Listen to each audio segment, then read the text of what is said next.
안녕하세요. 조청현입니다. 5월 12일 수요일 세계사탐구 시작하도록 하겠습니다. 오늘은요, 이 동물원의 흑역사에 대해서 살펴보도록 하겠습니다. 먼저 이 일반적인 동물원의 역사에 대해서 전체적인 시각에서 살펴보도록 하고요. 다음으로 이 초기 동물원, 이 고대 동물원, 고대에서 중세 시기의 동물원은 권력 과시적 요소가 훨씬 강합니다. 그래서 그 점을 여러분들께 먼저 설명드리고요. 다음으로 제국주의 시대에 소위 말하는 이 사람들이 동물을 관람하는 그런 동물원이 그야말로 현대식 동물원이 등장하게 되는데요. 그것은 사실상 제국의 과시 효과가 훨씬 더 크다는 점을 여러분들께 말씀드리려고 합니다. 다음으로 우리에 갇힌 인간에 대해서 살펴보도록 하죠. 우리의 어떻게 인간이 갇힐 수 있냐고요? 그 부분을 한번 그 문제를 다뤄보려고 이 동물원의 역사를 가지고 와봤습니다. 이 권력의 과시에서 제국의 과시로, 즉 이 19세기까지 고대에서부터 19세기까지의 이 전반적인 이 동물원의 역사를 먼저 살펴보고요. 다음으로 현대 동물원의 기원을 살펴보도록 하겠습니다. 마지막으로 우리에 갇힌 원주민과 인간에 대해서 살펴보도록 하죠. 이것은 초기 동물원인 메나주리를 이 사파로 그려놓은 곳이 있어서 가지고 와봤습니다. 대부분 귀족이나 혹은 임금들이, 이 왕들이 이 개인 취미생활 비슷하게, 그리고 자신의 권력과 부를 과시하기 위해서 앵무새라든지 원숭이를 그 정원에서 키우는 그러한 것들을 메나주리라고 하죠. 일반인들이 관람할 수 없는 구조라고 여러분들이 생각하시면 될 것 같습니다. 이 동물원의 시작은요, 기원전 15세기경부터 시작이 됩니다. 이 고대 이집트나 바빌로니아, 그리스, 로마에서는 대규모로 동물을 수집하고 사육했죠. 알렉산더 대왕이나 네로 황제 등 숱한 권력자들이 진귀한 동물들을 기르는 것을 사실상 즐겼다고 볼 수가 있습니다. 특히 이 고대 로마의 트라이아누스 황제는 사실상 로마가 가장 거대한 영토를 가졌을 때 어떻게 보면 오현제 중에 한 황제였고요. 사실상 이 영역면에서 로마의 최고 영역을 자랑하던 그 시기에 약 1만 11,000마리의 이 동물을 수집했고, 이는 일종의 권력과 부에 대한 과시였다고 볼 수가 있습니다. 이 중세시대에도 이 왕이나 귀족들이 이국적인 동물들을 구해다 기록은 했습니다. 기이한 구경거리를 제공하면서 자신의 정치적인 힘을 과시했던 것이죠. 윌리엄 1세, 영국의 정복 왕이라고 하는 이 윌리엄 1세의 아들 헨리 1세도 우드스톡에 이 동물원을 세우게 됩니다. 그로부터 이국적인 동물을 키우는 영국 왕실의 전통이 시작됐다고 볼 수가 있겠죠. 이것은 서양만의 문제도 아니었습니다. 인도 무굴 제국의 3대 황제인 아크바르도 수천 마리의 동물을 키웠다고 합니다. 이러한 군주들의 개인 동물원을 메나주리라고 합니다. 오늘날의 동물원과는 그 차원이 다르죠. 사실상 현대 동물원, 오늘날의 동물원은요, 일반인들에게 개방되어 있고요. 과학 연구와 공공교육, 위락, 그리고 동물보호 성격이 짙습니다. 거기에 비해서 이 메나주리는요, 그저 개인의 호기심, 주인의 부와 권력을 과시하는 것이 목적이었죠.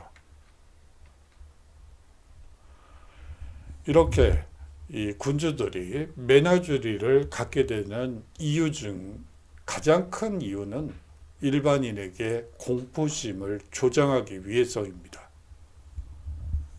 이 메나주리의 맹수가 정치범의 사형집행자 역할을 동시에 맡기도 했죠. 말과 기린, 사자 등은 서로 싸움을 부추기기도 했습니다. 메나주리에서 기르는 동물들이 번식을 많이 하거나 혹은 건강 상태가 좋지 않은 것을 보면서 길조나 흉조를 점치기도 했죠.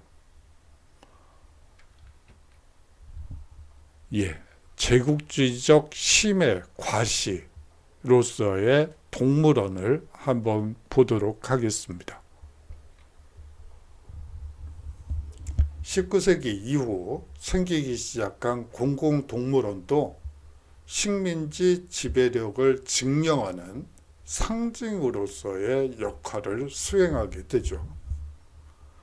당시로서는 보기 힘든 동물들을 잡아온다는 사실 자체가 머나먼 이국 땅을 정복했음을 상징적으로 나타내 준다고 볼 수가 있습니다. 영국이나 독일 등 제국주의 열강들은 아프리카나 아시아의 침략 과정에서 무수한 동물들을 약탈했죠. 19세기 후반 세계 최대 동물상이었던 이 독일인 칼 하겐베크의 경우 20년 동안 무려 사자 1000마리, 호랑이 300에서 400마리, 표범 600에서 700마리, 곰 1000마리, 하이에나 800마리를 잡아다 이 동물원에 팔았다고 하는 기록이 말해주듯이 당시 동물 거래량은 막대했습니다. 이 칼 하겐베크는 사실상 우리나라 창경원이죠. 과거에 이제 창경원으로 이제 궁에서 원으로 격화되면서 이 동물원이 생기게 되는데요. 그 창경원의 동물원을 댔던 이 상인이 바로 칼 하겐베크입니다. 다시 말하면 우리나라 창경원에 이 동물이 수입되는데도 많은 영향을 미쳤던 사람이라고 볼 수가 있습니다. 약간 옆으로 새는 얘기인데요. 이 창경원과 관련해서 여러 가지 얘기들이 많이 있는데요. 일제시대에 뭐 창경궁에서 원으로 격화시켰다. 뭐 그런 얘기도 있습니다만, 이 창경궁에 이 동물원을 만들게 된 것은 사실상 순조의 개인적인 의사 표현이었던 것으로 요 근래는 연구가 되고 있어요. 사실상 창경궁에 갇혀 살게 되죠. 일반인들과 접촉할 수 있는 기회가 철저히 일본에 의해서 봉쇄당하게 됩니다. 사실상 외부인과의 접촉을, 그리고 독립운동하는 사람들과의 접촉 외연을 확대하기 위해서 스스로 자기가 살던 이 창경궁을 이제 동물원을 만들어서 일반인들이 들어와서 이제 보고 또 자유롭게 드나들 수 있기 때문에 이제 일반인과 접촉을 하기 위한 시도로 이 순종이 이 창경원의 동물원을 만들었다라는 기록도 요 근래 많이 언급이 되는 부분이어서 참고 삼아서 여러분들께 말씀드립니다. 자, 다음으로 최초의 근대적 동물원에 대해서 살펴보도록 하죠. 사실상 일반인도 구경할 수 있는 최초의 근대적 동물원이 세워진 것은 오스트리아 비엔나의 이 쉔브룬 동물원이 세계 최초의 근대적 동물원이라고 볼 수가 있습니다. 원래는 쉔브룬 궁에 이 메나주리가 있었죠. 그것을 일반인들에게 개방한 것이라고 볼 수가 있습니다. 그러던 것이 이 1828년 정도가 되면 이 런던의 리젠트 파크에 이 동물원이 설립되면서 사실상 유럽 각지에 차례차례 동물원이 들어서게 되죠. 그중 독일의 슈텔링겐에 세워진 하겐베크 동물원은 근대 동물원의 원형으로 널리 알려져 있습니다. 이 동물원을 세운 칼 하겐베크는 이 근대 동물원의 아버지라 불릴 만큼 파격적인 운영으로 명성을 얻게 되죠. 어떤 식으로 운영이 됐는지는 약간 뒤에서 자세히 살펴보도록 하겠습니다. 우리에 갇힌 원주민 얘기를 시작하겠습니다. 동물원 안에 갇힌 우리 속에서 이 원주민들의 생활상을 보여주는 그러한 퍼포먼스가 열리고 있습니다.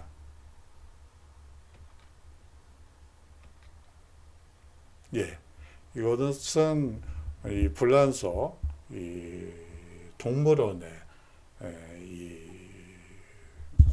포스터인데요. 포스터가 기억이 안 나서요. 죄송합니다. 요 근래 자꾸 깜빡깜빡해서 이 아들내미가 좀 이상한 눈으로 쳐다보고 그래서 좀 여하튼 죄송합니다. 이 동물원 포스터인데요. 이 소말리아인들을 이제 우리에 가다 놓고 이런 이 소말리아인들의 일상생활과 그리고 이 동물적 모습을 드러내려고 기획된 기획 전시의 모습입니다. 포스터입니다. 이거는 호텐토스라고 해서 사실상 남아프리카 공화국에 있는 부족이죠. 이 부족명이 또 있는데 제가 또 이걸 깜빡했네요. 이 동물원에서 이제 그 원주민들을 잡아다가 우리에 가다 놓고 이러한 퍼포먼스를 이제 보여주는 그러한 어떻게 보면 반인권적인 어떻게 이런 일이 벌어질 수 있을까 싶은 일이지만 이런 일이 사실상 벌어졌습니다. 이 동물원 우리 속에 사람을 전시하기 시작한 것은요, 이 근대 동물원이 처음 생기는 때와 역사를 같이 알고 있습니다. 이 칼 하겐베크, 아까 창경원 얘기를 들었습니다만, 이 근대 동물원의 아버지라 불리는 이 칼 하겐베크는 희귀한 이국 동물을 포획하는데 남다른 수완을 보이게 되죠. 1907년 독일 함부르크 근처의 슈텔링겐에 이 하겐베크 동물원을 개장하게 됩니다. 이 근대식 동물원의 원형으로 알려져 있는 이 하겐베크 동물원은요, 철책이 아닌 낮은 울타리를 설치한 방사식 동물 수용 방식으로 육식 동물과 초식 동물이 공존하며 자연환경과 어우러진 동물원을 조성합니다. 이 하겐베크가 동물원을 만들게 된 계기는 이 1848년 그의 아버지의 역할이 큽니다. 이 하겐베크의 아버지는 1848년 생선 중개상이었던 이었었죠. 그 생선 중개상을 하고 있다가 우연히 상어 그물에 걸린 물개 6마리를 인어라고 전시하여 흥행에 성공을 거둔 것에서 사실상 비롯됐다고 볼 수가 있죠. 이후 하겐베크는 세계 곳곳에 온갖 동물들을 포획해서 전시하여 흥행에 성공하게 됩니다. 그런데 문제는 이 동물원이 초기 개장했을 때는 대성공을 거뒀는데 이 동물원의 사람들의 숫자가, 찾아오는 관람객의 숫자가 어느 정도 되니까 이제 감소하기 시작을 합니다. 다시 말하면 흥행성이 떨어지게 되니까 이제 동물뿐만 아니라 사람을 전시한 것으로 이제 그 형태가 변형되게 되죠. 그러면서 이 흥행에 성공하게 됩니다. 1875년 하겐베크는 라플란드의 라피족 남자 3명과 여자 갓난아기 술록을 인간 쇼라는 제목으로 전시하게 됩니다. 우리 속에 가두게 되죠. 이 라피족 여자가 가슴을 드러낸 채 아기에게 젖을 물리고 술록에 젖을 짜먹는 것을 보면서 열광한 관람객들이 있었기 때문에 사실상 흥행에도 성공했다고 볼 수가 있죠. 이렇게 흥행에 성공하자 하겐베크는 라피족뿐만 아니라 에스키모, 아프리카인, 인디언, 호주 식인종에 이르기까지 다양한 인종들을 우리 속으로 몰아넣었습니다. 최초로 시도된 사람 전시는 두 가지 측면에서 성공을 거뒀다고 볼 수가 있겠죠. 먼저 대중의 관음증적 이 심리를 충족시켜 주었습니다. 공개적으로 타인의 신체를 보기 힘든 시절, 동물원 속의 원주민들의 벗은 몸을 합법적으로 볼 수 있는 유일한 방법이었죠. 대중들은 원주민의 벗은 몸에 지대한 관심을 보이게 됩니다. 마찬가지 이유, 좀 더 다른 이유도 있습니다. 두 번째 요인이죠. 인류학자들에게 인류학적 연구 대상을 제공해 줬다는 점에서 찬사를 받게 돼요. 원주민들의 나체를 관찰하고 사진 자료를 남기는 등 체계적인 연구를 진행할 수 있는 길을 열어주었다고 학계에서는 찬사를 보내게 됩니다. 그뿐만 아니라 인류학과 생물학, 민족학 연구에 자료를 제공했다는 점에서도 학계로부터 찬사를 받게 되죠.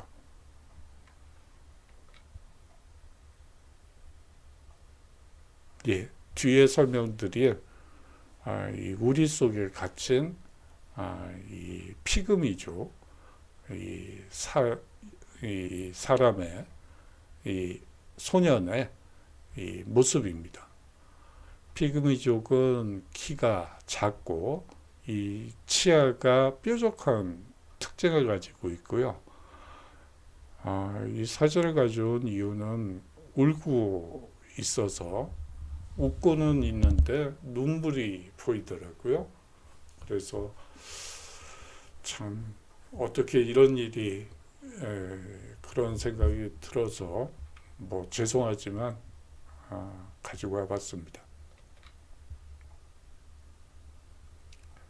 이 유럽에서 시작된 인간 전시의 열풍은 대서양을 건너 미국에서도 일어나게 되죠. 1900년대 초 독특한 외모를 가진 아프리카 부족 출신의 한 남성이 미국으로 납치되어 옵니다. 이름은 오타 벵가라는 이름이었고요. 콩고 피그미족 남성이었습니다. 뾰족한 치아와 작은 키 1m 51cm였다고 합니다.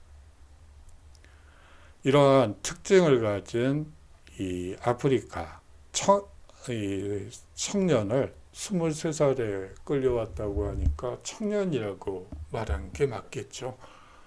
이 청년을 이 동물원의 우리에 이제 가둬서 이 동물원이 흥행에 또 성공하는 그런 얘기입니다. 이 세계 박람회가 열렸고요. 미국에서 거기에 다른 피그미족 사람들과 함께 전시되어 구경거리가 되었죠. 이후 벵가는 또 다른 상인에게 팔려갔는데 그는 벵가를 인간보다 훨씬 열등한 존재로 인식해 동물원에 전시하게 됩니다. 벵가는요, 뉴욕의 브롱크스 동물원의 오랑우탄 무리에서 이 동물들과 함께 지내게 되죠.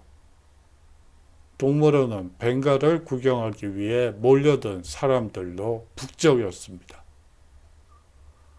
1906년 9월 브롱크스 이 동물원은 벵가를 약 20일간 전시하며 막대한 돈을 벌어들여서 흥행에 성공하게 됩니다. 일부 관람객들은 그가 사람인 것이 확실하냐고 묻기도 할 정도로 그랬다고 합니다. 이후 벵가는 이 버지니아의 어느 담배 농장에서 일을 하게 되죠. 동물원에서 지내면서 받은 정신적 상처가 너무 깊어서 인간에 대한 적대감과 우울증으로 힘들어하며 지내다가 1916년 자살하게 됩니다. 23살에 끌려와서 35세에 생을 마감하게 되죠. 아까 보셨겠지만 이 프랑스에서도 이 온갖 인간 쇼들이 이 동물원에서 벌어지고요. 그뿐만이 아니고 이거는 뭐 미국 그리고 영국도 마찬가지 현상이 벌어지게 됩니다. 죄송하네요. 제가 오늘 좀 감정 조절이 잘 안 됐던 것 같아서 여러분들께 좀 죄송하다는 말씀을 드리겠습니다.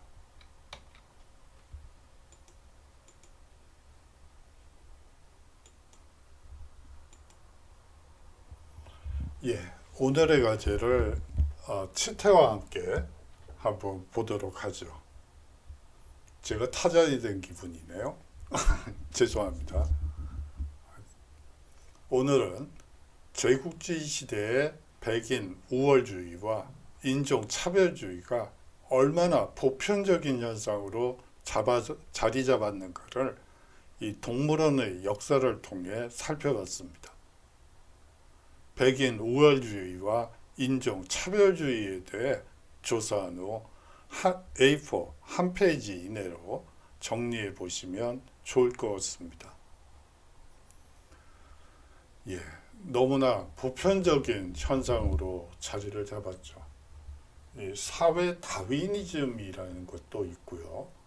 뭐 여러분들이 뭐 대체로 그 내용을 아마 정리하실 걸로 보입니다. 뭐 심지어는 백인의 부담을 얘기하는 사람들도 있어요. 하도 이 열등한 사람들을 어떻게 하면 백인처럼 만들 수 있을까? 항상 노심초사하면서 마치 가장처럼 그런 식의 논리로 얘기하는 인종차별주의자들도 있고요. 아주 다양합니다. 인종차별주의를 얘기하는 이 사람들의 이 논리적 구성은 거의 아주 다양하고 뭐 성경에서 인용하는 사람도 있고 뭐 온갖 데서 다 인용을 해서요. 그래요. 이 사회 다윈이즘이 나왔을 때 다윈은 사실상 그것의 위험성에 대해서 잘 알고 있었죠. 다윈은 서론에서 한 3판 정도 나오고 나서 이제 재판본 서론에서 이런 얘기를 합니다. 이거는 어디까지나 열등한 이 동물 종에서 나타난 현상을 관찰해서 연구한 결과지 이것을 그대로 인간 사회에 적용하는 것은 상당히 무리가 있다고 그렇게 얘기를 하죠. 스스로도 이 다윈이즘이 인종주의와 결합할 때 어떤 결과가 나올지에 대해서 잘 알고 있었던 것으로 보입니다. 하지만 사람들은 그 말에 전혀 귀를 기울이지 않았죠. 예, 제가 너무 힌트를 많이 드렸네요. 치타가 보고 웃겠어요. 죄송합니다. 오늘 좀 우울한 얘기를 해서 여러분들께 좀 죄송하네요. 자, 다음 주에는 이거보다 좀 더 좀 재밌는 주제로 한번 분위기 쇄신을 해보도록 하겠습니다. 사실 항공대에서 이제 강의를 한 지 뭐 한 몇 년 되다 보니까 이제 뭐 이 비대면 강의를 계속하다 보니까 한 1년 이제 6개월 정도 되죠. 근데 이거를 같은 강의를 계속 할 수는 없어서 제가 뭐 주제를 매번 바꿔서 또 한편으로는 시대사로 해야지 되는데 세계사 탐구는 이 시대사로 하는 게 맞는데 여러분들이 개념을 잡아가기 위해서요. 하지만 시대사로 하게 되면 예전에 했던 거랑 거의 똑같은 구조가 되기 때문에 그렇게 하기도 또 민망하고 그래서 새로운 주제로 계속 한번 바꿔보고 있는데요. 지금 잘 되고 있는 건지 좀 스스로 반성이 많이 되네요. 예, 다음 주에 보다 이번 것이 좀 무거운 주제가 아니고 좀 가벼우면서도 여러분들이 흥미로울 수 있는 이 주제를 가지고 인사드리도록 하겠습니다. 장시간 동안 수업 들어주셔서 감사하고요. 다음 주에 우리 건강한 모습으로 다시 인사 나누도록 하죠. 안녕히 계십시오.